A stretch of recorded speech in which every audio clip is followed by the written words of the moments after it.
Nah, terakhir saya dapat info bahwa si korban itu meninggal karena kehabisan darah. Kemudian ada juga yang berangkat kerja, kakinya putus juga, ketabrak mobil, itu sempat tertolong, ya sehingga kan tetap aja menjadi cacat. Halo, assalamualaikum Dan. Waalaikumsalam warahmatullahi wabarakatuh. Silakan diceritakan Kang tentang insiden musibah hari ini yang dialami oleh rakyat. Jadi kronologisnya itu ada santri itu jadi pulang ziarah itu kan. Di santri pulang ziarah itu jadi sekitar jam 1 dini hari lah. Pulang dari mana? Dari mana? Apa ya? Pokoknya saya kurang ada sih, cuma nanti saya cek lah. Pokoknya itu pulang ziarah. Jadi itu kegiatan pesantren lah, pulang ziarah. Nah, akhirnya kan jam 1 itu anak tersebut kan karena memang berhentinya itu di pom bensin Teluk Naga itu, sehingga kan dijemputlah oleh orang tuanya. Nah, terjadilah insiden itu pada pukul 1 dini hari. Jadi kalau untuk bapaknya mah aman, tidak terjadi sesuatu apa-apa. Nah, seorang santri ini yang tragis, kepalanya pecah terlindas mobil truk tanah itu.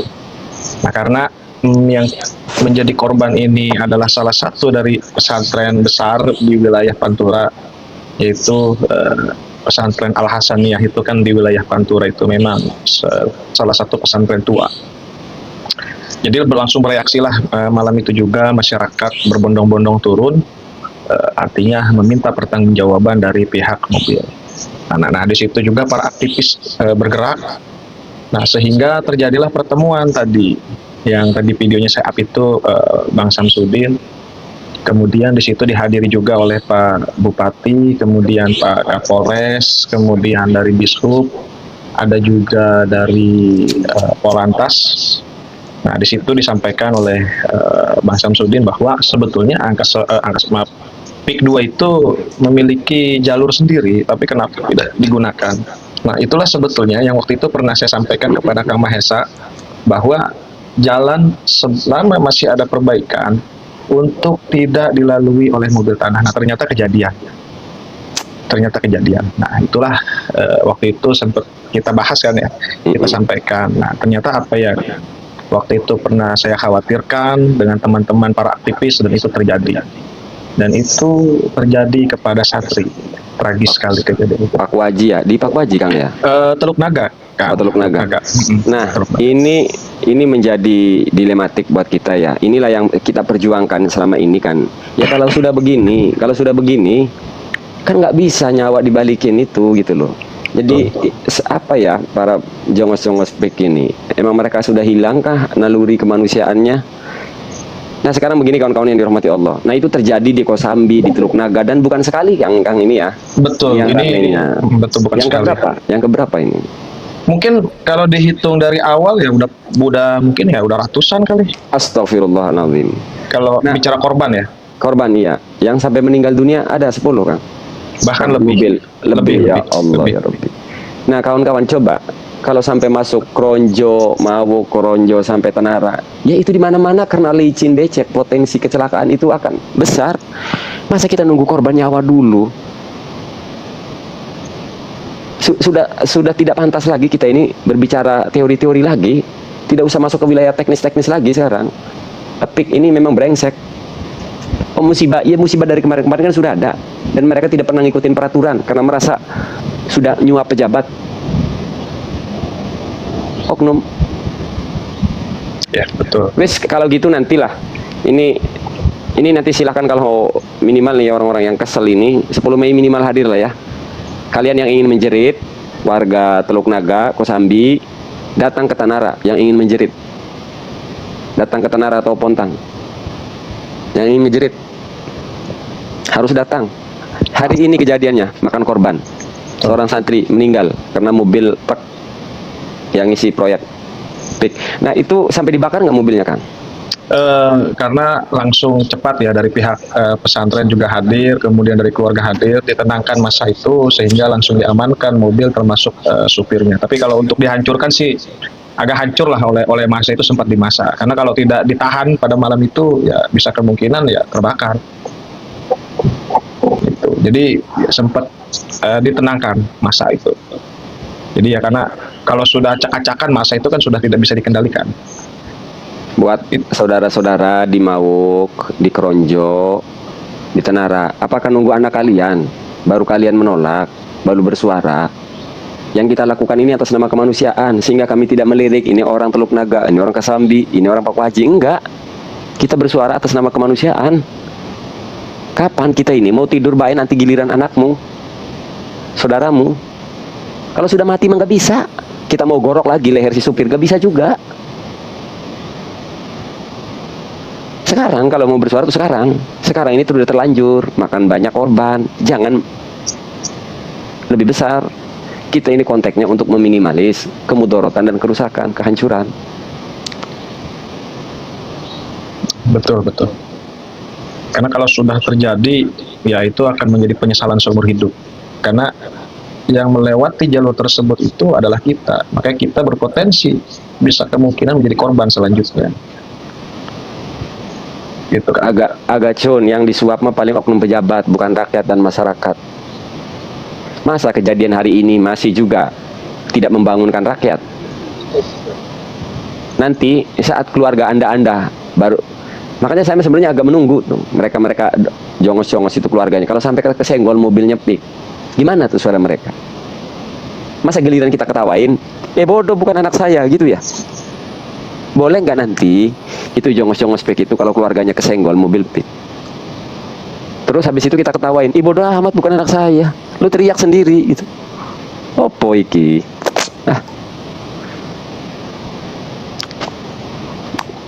10 Mei lah. Siap. Hitam kan, semua 10 Mei baju hitam nanti, dari Tanara sampai Pontang. Siap.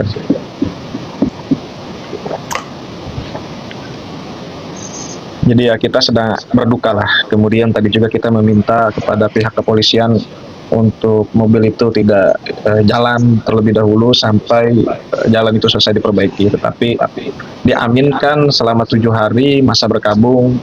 Ya kita sih minta tetap itu tidak boleh lewat lah selama jalan itu masih diperbaiki. Karena kan dia udah punya jalur itu kan. Sebetulnya kalau mau dilewati itu PIK itu udah punya jalan sendiri, tapi dia tidak mau menggunakan jalannya. Secara perundang-undangan salah nggak sih pik ngelewatin jalan raya itu? Perdanya itu kan hanya dari pukul 10 sampai pukul 5. Nah, cuma kan persoalannya adalah bahwa jalur yang dia lewati itu masih dalam perbaikan sehingga terjadi penyempitan jalan. Nah, makanya kita meminta tadi disampaikan oleh aktivis Pantura juga saudara Samsudin itu untuk mobil tanah itu jangan melintas terlebih dahulu sampai jalan itu betul-betul. Bangsat kamu itu pik, memang bangsat. Betul. Nah, makanya di video itu kan sama Bang Samsudin juga dibilang bangsat pik 2 itu kan. Licik itu. Jalan sendiri nggak dipakai takut rusak, jalan negara kamu pakai, bangsat memang kamu benar pik. Ya itu. Nah sekarang gini mau diapain ini anak yang sudah meninggal ini? Mau diapain? Nunggu anakmu tah netizen. Kok murah amat nyawa anak bangsa ini? Itu si pejabat-pejabat pelongo itu apa nggak sedih hatinya itu?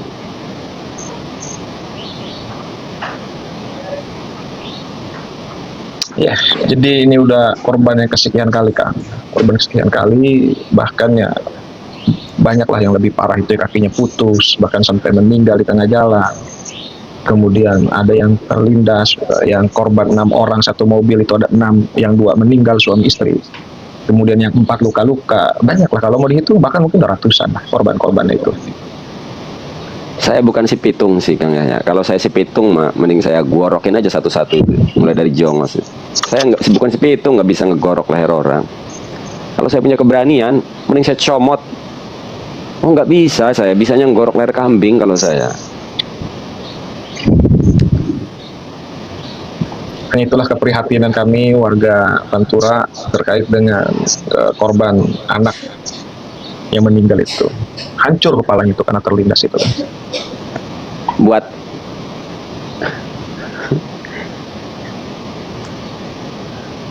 Buat orang-orang yang putus asa lagi, tolong ya jangan lakukan bunuh diri. Nyawa Anda itu berharga. Buat orang-orang yang sedang punya masalah, tolong jangan ambil langkah bunuh diri, itu dosa besar. Ya. Mending kalau mau bunuh diri Mending jongo saja yang mati itu. Betul. Paham gak nih? Paham gak nih orang nekat? Setidaknya kau bermanfaat itu.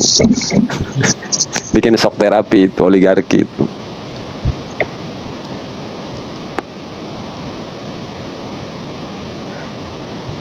Belum lama ini ada insiden mengerikan sih di Cirebon. Di Cirebon belum lama ini. Kayaknya kalau sekarang di Banten ada yang melakukan itu agak seru kali kayaknya. Kalau dulu orang proyek insidennya di Cirebon nih. Kalau di Banten ada orang yang berani ngeginiin tuh jongos-jongos, kayaknya seru itu.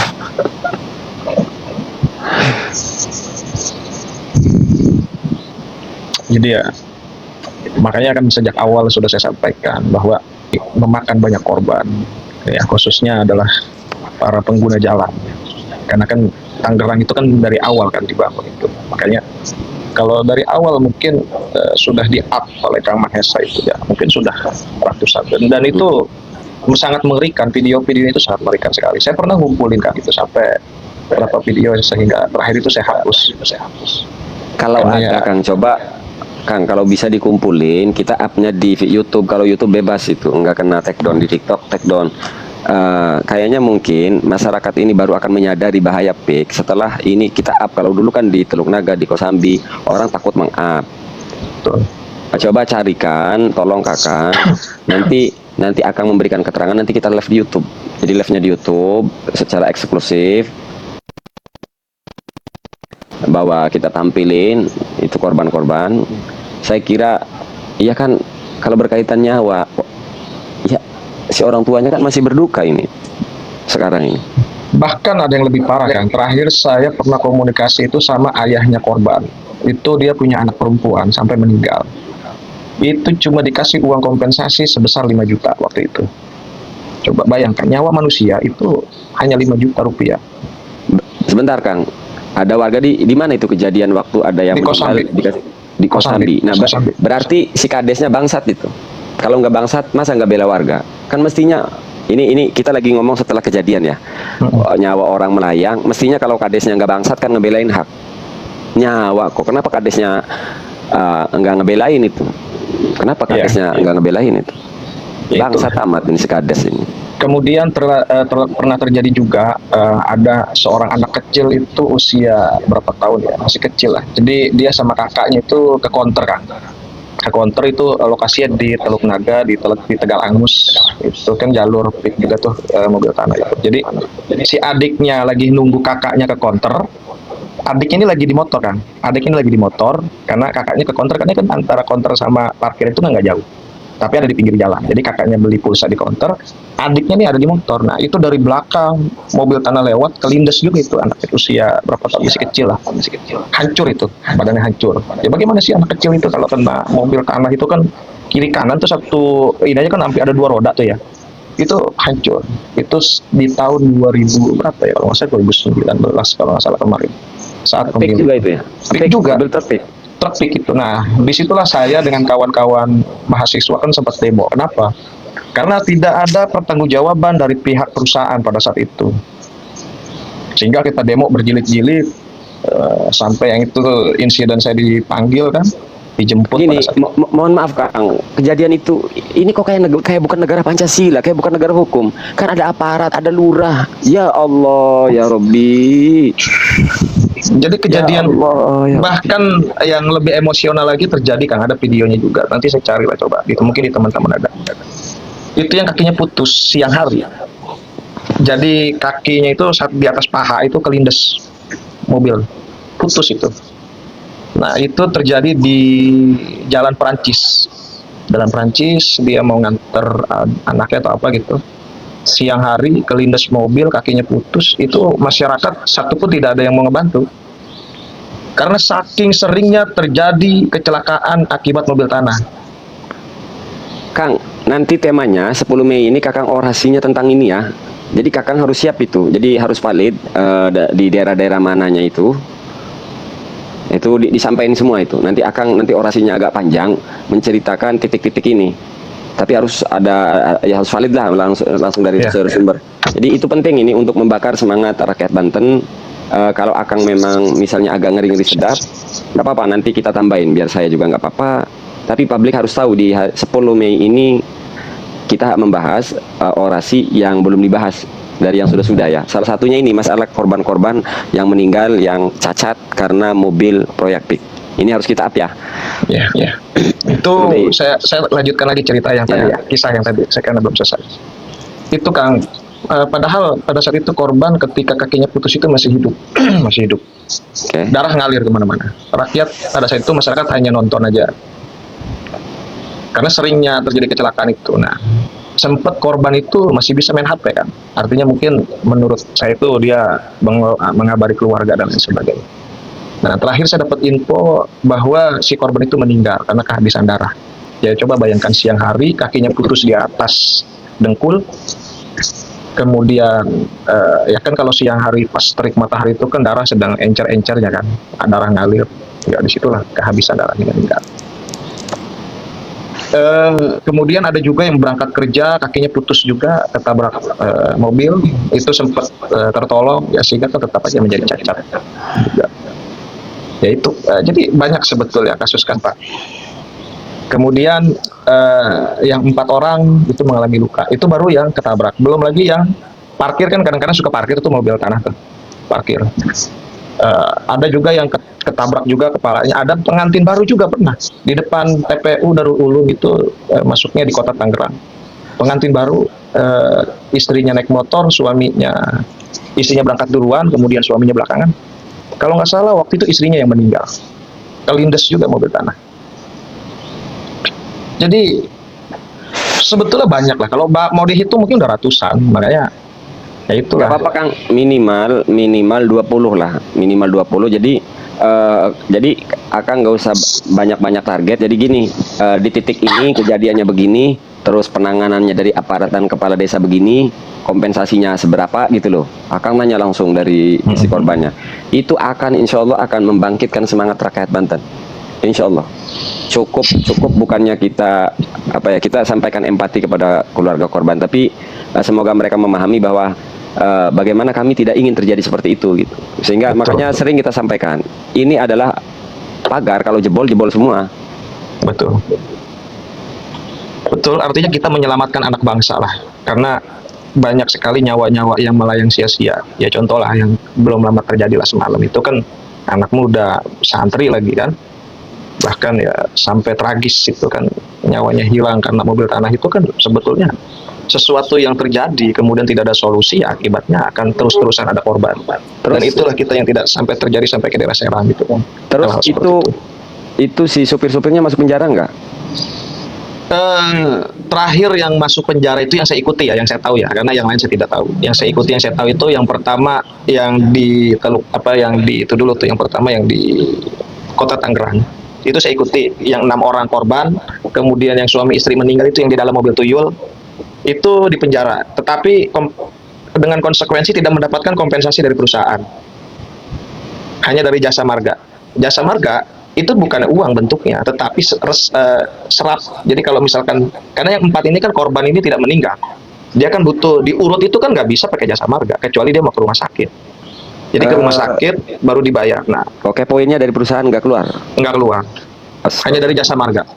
Dan berarti kan ini melibatkan semua pihak ini, kekejian, kezaliman ini melibatkan, karena harusnya, sekali lagi saya ulang, harusnya Kades itu mengurusin itu, menolong warganya, membela warganya. Oh ya, Jasara Harja, maaf.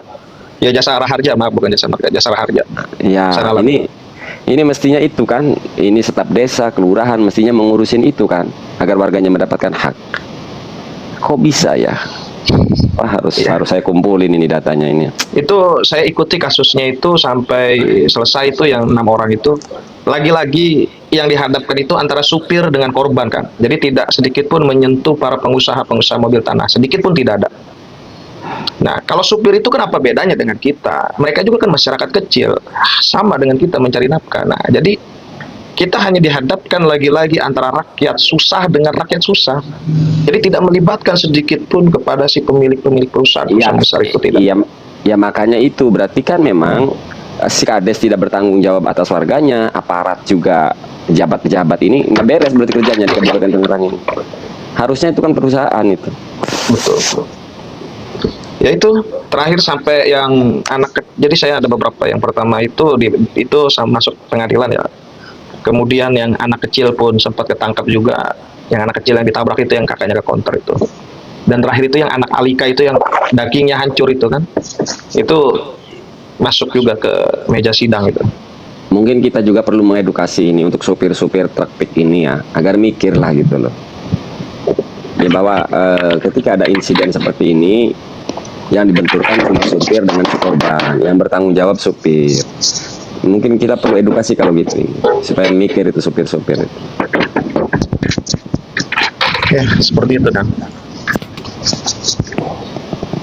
Oke Kang Yahya, saya mau rehat dulu. Terima kasih waktunya. Nanti Siap, pokoknya kumpulin data, kita ngebahas ini lebih lugas di YouTube. Di YouTube Siap, ya. Betul ya. Terima kasih. Yuk. Pamit Assalamualaikum. semuanya. Waalaikumsalam warahmatullahi wabarakatuh. Saya izin pamit kawan-kawan yang hormat.